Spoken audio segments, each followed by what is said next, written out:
Build your dreams, live rich, and leave rich. வணக்கம். வசதியா வாழ்றது முக்கியம் இல்ல, நிம்மதியா வாழ்றது தான் உண்மையான செல்வந்த வாழ்க்கை. நீங்க எந்த ஒரு நிதி முடிவையும் எடுக்கிறதுக்கு முன்னாடி ஒரு செபி பதிவு பெற்ற நிதி ஆலோசகர்கிட்ட பேசி உங்களுக்காகவே ஒரு பிளானை உருவாக்கிக்கோங்கன்னு நான் கேட்டுக்கிறேன். இன்னைக்கு நம்ம குடும்பத்தோட நிதி பாதுகாப்பை உறுதி செய்யற ஒரு முக்கியமான கருவியை பத்தி, அதாவது டேர்ம் இன்சூரன்ஸை பத்தி ரொம்ப ஆழமா பார்க்க போறோம். இந்த ஒரு வரிய நல்லா மனசுல வச்சுக்கோங்க. இன்சூரன்ஸுங்கிறது நமக்காக நாம செய்யற ஒரு விஷயம் கிடையவே கிடையாது. நாம இல்லாத ஒரு சூழ்நிலையில நம்மள நம்பி இருக்கிறவங்கள பாதுகாக்க நாம செய்யற ஒரு தன்னலமற்ற செயல். இது ஒரு தியாகம், முதலீடே இல்ல. சரி, இன்னைக்கு நாம என்னென்ன பார்க்க போறோம்னா, முதல்ல இன்சூரன்ஸ் பத்தின ஒரு பெரிய கட்டுக்கதைய உடைக்க போறோம். அப்புறம் உங்க உண்மையான நிதி மதிப்பு என்னன்னு தெரிஞ்சுக்க போறோம். அடுத்து உங்களுக்கு எவ்வளவு கவர் தேவைன்னு நீங்களே கணக்கு போடலாம். நாம பொதுவா செய்யற தப்புகள் என்னென்ன, அதனால வர்ற விளைவுகள் என்னன்னு உதாரணத்தோட பார்த்துட்டு, கடைசியா நீங்க என்ன செய்யணும்னு ஒரு தெளிவான செக்லிஸ்டோட இந்த விளக்கத்தை முடிக்கலாம். வாங்க ஆரம்பிக்கலாம்.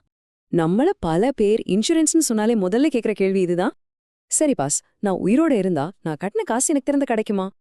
இது கேக்குறதுக்கு ரொம்ப நியாயமா தெரியலாம். ஆனா இந்த ஒரு கேள்விதான் உங்க குடும்பத்தோட நிதி எதிர்காலத்துக்கு ரொம்ப ரொம்ப ஆபத்தான ஒரு கேள்வி. ஏன் அப்படி சொல்றேன்னு பார்க்கலாமா? சரி, ஏன் இன்சூரன்ஸையும் இன்வெஸ்ட்மெண்ட்டையும் ஒன்னா சேர்க்கக்கூடாது? இதனால என்ன பிரச்சனை வரப்போகுது? அதற்கான உண்மையான காரணங்களை இப்ப நம்ம பார்க்கலாம் வாங்க. இன்சூரன்ஸையும் முதலீட்டையும் கலக்கும்போது என்ன ஆகுதுன்னா, உங்களுக்கு பாதுகாப்பும் முழுசா கிடைக்காது, அதே சமயம் உங்க பணமும் பெருசா வளராது. ஆனா அதுவே ஒரு டேர்ம் இன்சூரன்ஸ் எடுத்துட்டு மிச்ச பணத்தை ஒரு மியூச்சுவல் ஃபண்ட் எஸ்ஐபில போட்டீங்கன்னா, அடேங்கப்பா, உங்களுக்கு பாதுகாப்பும் பல மடங்கு அதிகமாகுது, உங்க செல்வமும் நல்லா வளருது. யோசிச்சு பாருங்க, ரொம்ப குறைஞ்ச பிரீமியத்துல பல கோடிகளுக்கு பாதுகாப்பு. அதுதான் டேர்ம் இன்சூரன்ஸோட மேஜிக். இதுதான் உங்க குடும்பத்துக்கு நீங்க செய்யக்கூடிய ஒரு புத்திசாலித்தனமான முடிவு. இப்போ நம்ம பேச போற விஷயம்தான் இந்த முழு விவாதத்தோட இதயமேனே சொல்லலாம். இன்சூரன்ஸை நம்ம பாக்குற விதத்தையே இது மாத்த போகுது. உங்களை நீங்களே ஒரு பணம் சம்பாதிக்கிற மெஷின் அப்படின்னு கற்பனை பண்ணி பாருங்க.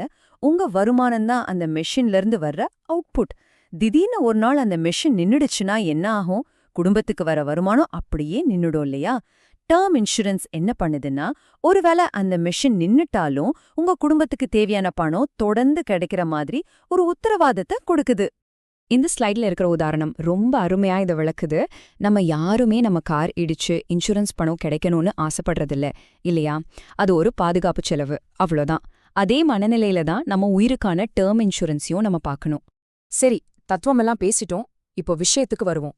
உங்களுக்கு எவ்வளோ இன்சூரன்ஸ் கவர் தேவைன்னு நீங்களே எப்படி கணக்கு போடுறதுன்னு இப்ப பார்க்கலாம் வாங்க.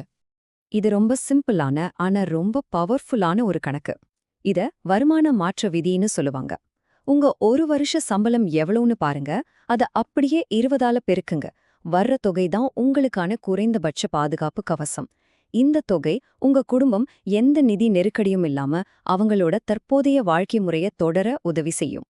உதாரணத்துக்கு, உங்க சம்பளம் வருஷத்துக்கு 10 லட்சம் ரூபாய்னா உங்களுக்கு குறைஞ்சபட்சம் 2 கோடி ரூபாய்க்கு கவர் வேணும். ஆமா, 2 கோடி. இந்த 2 கோடி ரூபாய ஒரு ஃபிக்ஸ்ட் டெபாசிட்ல போட்டா கூட வர்ற வட்டியே கிட்டத்தட்ட உங்க சம்பளம் அளவுக்கு இருக்கும். நீங்க இல்லாவிட்டாலும் உங்க வருமானம் வீட்டுக்கு வந்துட்டே இருக்கும். இதுதான் உண்மையான நிதி பாதுகாப்பு. இல்ல, எனக்கு இன்னும் துல்லியமா கணக்கு பார்க்கணும்னு நினைச்சீங்கன்னா, இந்த செலவு பாதுகாப்பு முறைய பயன்படுத்துங்க. இது கொஞ்சம் வேலை வாங்கும், ஆனா ரொம்ப கரெக்டா இருக்கும். உங்க குடும்பத்தோட மாச செலவு, உங்க கடன்கள், பிள்ளைகளோட படிப்பு, கல்யாணம்னு எல்லாத்தையும் கணக்குல எடுத்துக்கிட்டு இது ஒரு துல்லியமான தொகையை உங்களுக்கு கொடுக்கும். இன்சூரன்ஸ் எடுக்கிறது ஒரு நல்ல விஷயம்தான்.